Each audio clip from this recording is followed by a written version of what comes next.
Hey guys, welcome to my channel. In this channel, we're gonna show you exactly the workflow you're gonna need for your firm, whether you're an architecture firm, a studio, or a designer you're a freelancer from 1 to 30 people. This channel is for you. In this channel, we are gonna show everything that you need when it comes to technology and AI, specifically real-time renderings or AI tools that can help you with your workflow, with your productivity, with your visualization. So that's what we're going to be seeing in this channel. Specifically today, we're going to be talking about the design process and how AI can help you in that concept, in that part of the concept and schematic design. So stay tuned and let's go to the channel. Let's start.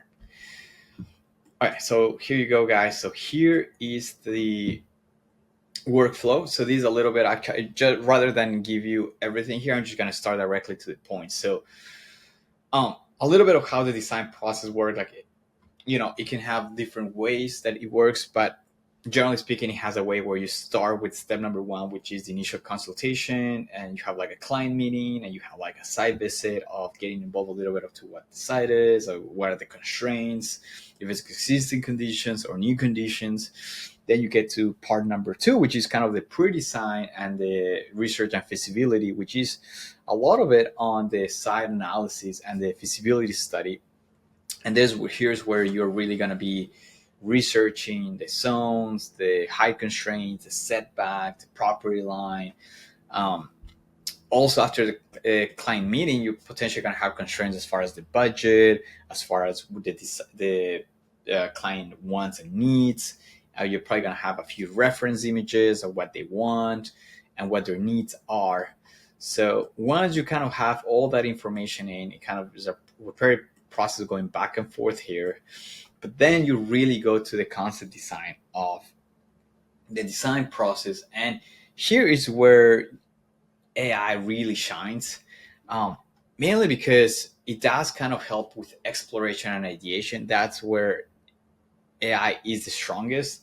So let's start a little bit on ChatGPT. So ChatGPT, the great thing about that is ChatGPT is a great tool between that area of concept design and the pre-design and research and feasibility, because AI, ChatGPT or DeepSeek or any other that is similar to ChatGPT, what they can do is really help you kind of do the research on those zoning laws, on the setbacks, can kind of give you an idea of the style. So for instance, if you don't know, you don't want to go and spend 20 minutes kind of going to the building code and checking a specific thing on the setbacks, you can add ChatGPT to kind of look at specific city and blah, blah, blah. And ChatGPT will give you the setbacks or any other regulation. And the great thing is we'll give you links to where you can actually click on the source and go directly to that part. And don't get me wrong, like sometimes ChatGPT might get it wrong, but the fact that at least giving you the source, that's where you can double check and then you can verify that information. So something that would just generally speaking take you 15 minutes and 20 minutes to go back to the website of the city or the code and look at that. Something might take you 20 minutes, you can do it in 5 minutes. So that's a great assistance from that part of the research process. And then when it comes to the design, concept design, sketch ideas, and client reviews, again, every person is different. So whether or not you like to sketch, you were the kind of person that will go to Pinterest and will go to Google and start researching for a specific style, like contemporary, mission, or whatever it is that you liked. With Midjourney, you have that possibility to not just go and check on Pinterest or Google, but you can actually place that same image that you were looking into Midjourney, and with that you can generate more prompts and adjust that image to something that will give you more ideas and more ideation, so you can spark that inspiration whatever you're sketching or you're modeling. It really helps with that part of ideas. Another thing that Midjourney and ChatGPT are very useful here, is to start getting together like a style. So for instance, you can, if you don't know exactly what you want, you can kind of go to the board, go to the prompt, and kind of ask GPT first, like, hey, you're an experienced architect, and you work in this specific city, and you want, and then based on the client's meetings, you can say, oh, based on this, you need to kind of have a two-story home in this residence in this area that can fit two people or three people, and can have metal outside. We're kind of discussing that they like wood and everything, so you can really prompt it up. And then once you kind of finish your writing, you can really put it in chat gpt, so it kind of cleans that up and kind of makes it work specifically for Mid Journey. You can actually say, hey, adjust this prompt. You can make it as a persona, where you can say, hey, act as a prompt engineer, and at the same time with experience with architecture. And then ChatGPT will generate a prompt specifically for Midjourney, specifically already revised. So you don't really need to study all these books about how to adjust the prompts, how to like a lot of people are coming out like this is the way to write the prompt, where well, you already have an experienced prompt engineer specifically for Midjourney in ChatGPT that can help you rewrite whatever you're writing into a prompt. Now, the good thing is like once it writes the prompt, you can adjust whatever you need. If you think it means something or you want to add something, you can just add it in that narrative and then put it in Midjourney, and Midjourney will start giving you amazing ideas. The reason I choose Midjourney is because as of right now, when it comes to images, especially flexible images, when you're still in that conceptual part of it, Midjourney is the one that I found the best tool. So now let's go a little bit here. Once you kind of have a lot of ideas, hopefully by then you can from there get sketches, get a model together that you like. And again, just I'm gonna keep repeating this a million times. Just remember that you are the thought leader. AI is just really the thought assistant, and it's just helping you. It's kind of having like an assistant that is great at everything. But at the end of the day, you are the director. You are the one directing and knowing the other insights that maybe the AI doesn't have when it comes to relationship with the client, on the experience being in the city, of the budget. So the AI is really there to assist you to collecting images, coming up with ideas that you can eventually compile each of them and have then a final product that is actually feasible to the client. From there, you really go to the schematic design, where now you have a massing model. Now you have, generally speaking, you have a model. You have already have model decides. Hopefully, you're using Bing or using Revit or ArchiCAD or Rhino, whatever it is. Now you have a model that is pretty basic. That once you kind of have that, again, you can still keep using Midjourney. I mean, Midjourney is great for the mood boards. Now that with the mood boards, now you can maintain a lot of the massing already in Midjourney. Just know that it's never gonna AI again is ideal for concept and ideation. So I think a lot of people are missing the point where they just want an amazing done image from their model from AI, and I think that's the main thing. Like if you want that, really go to things that are going to have full control, like renderings, like tools like V-Ray, then go to Enscape, where they are going to render things based exactly on what they have. There's no flexibility, right, as far as the environment, right, or the architecture. Then go to those tools if you want that.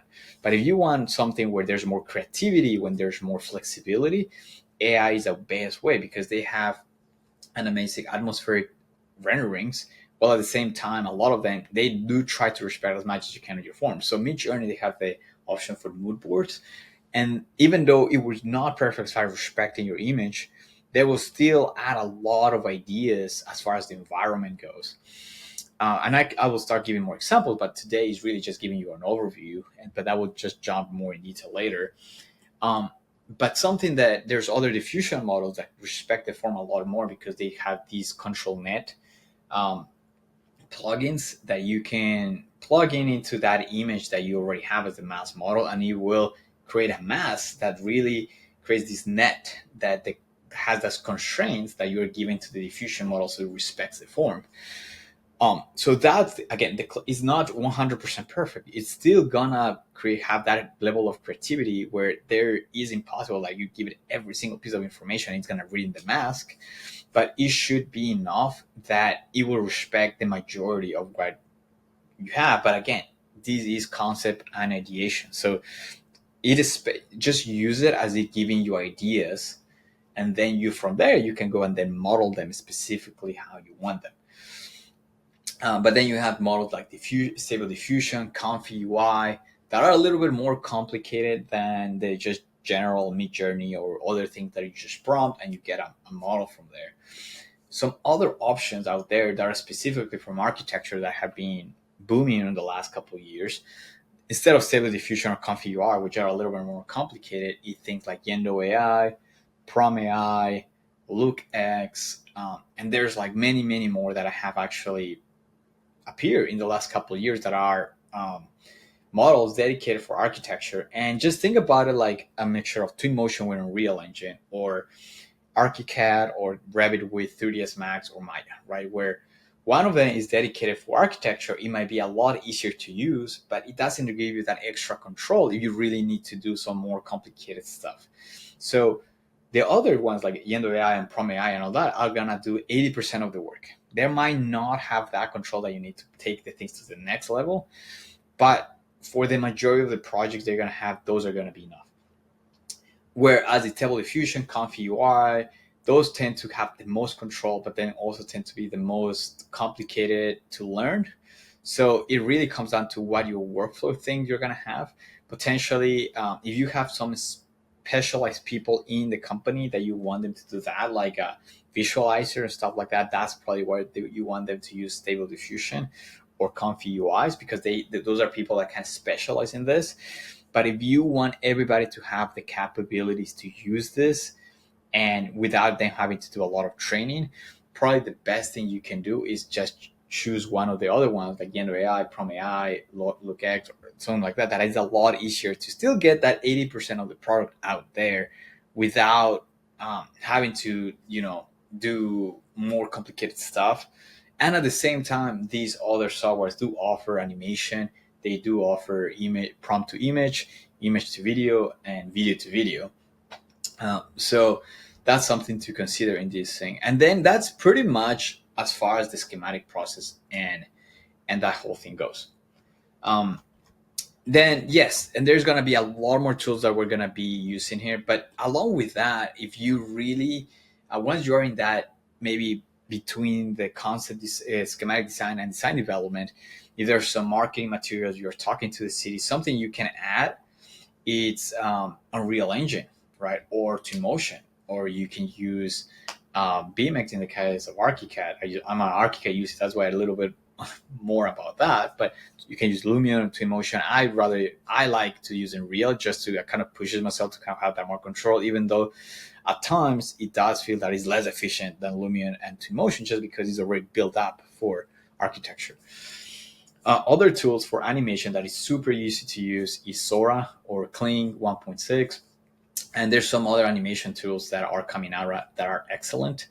And the great thing about that is that from a specific image, they can generate an animation that will take you a couple of hours in Unreal Engine or Twinmotion or Lumion.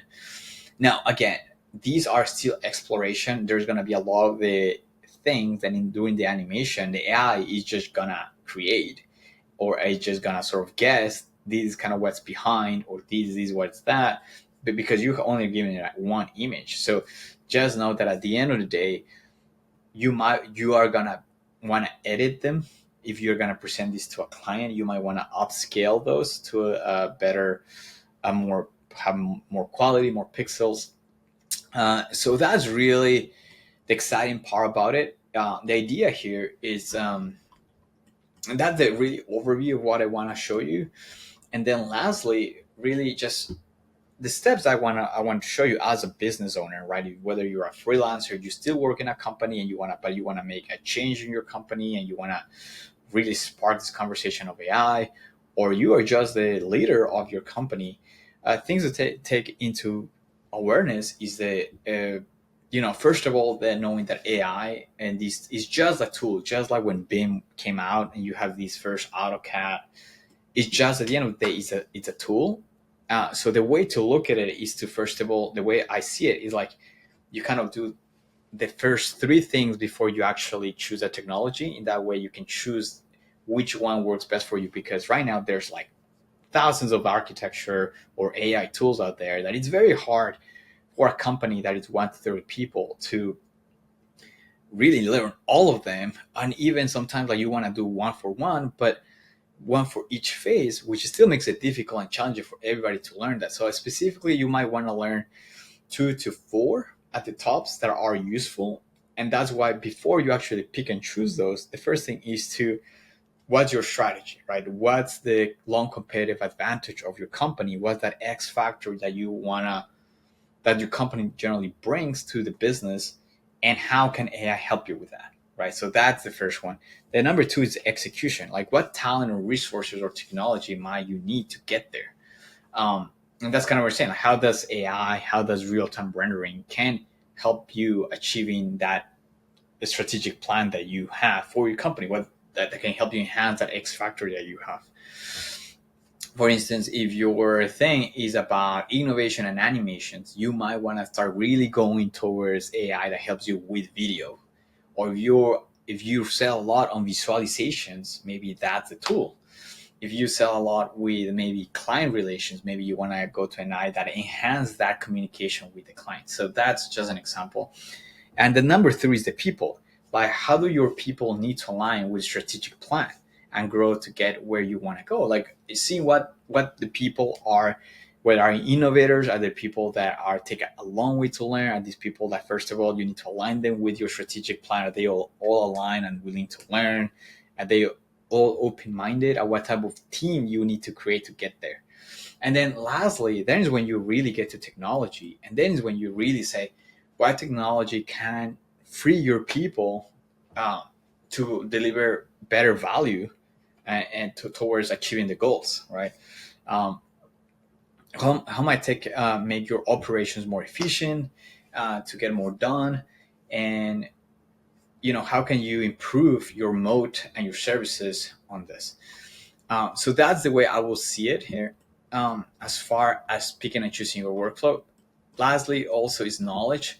So once you kind of have that, let's say, route or map, really now it's starting to getting familiar with the tools. So just to start first of all, just getting familiar of what's out there as far as potential. As I'm saying, like ChatGPT is not the only option. Now you have DeepSeek, you have so many other ones. Midjourney is not the only option out there. As far as the conceptual and ideation, you have Leonardo AI, you have so many other ones. So it's really getting familiar to what's out there for that specific strategic plan or for a specific mode that your company has.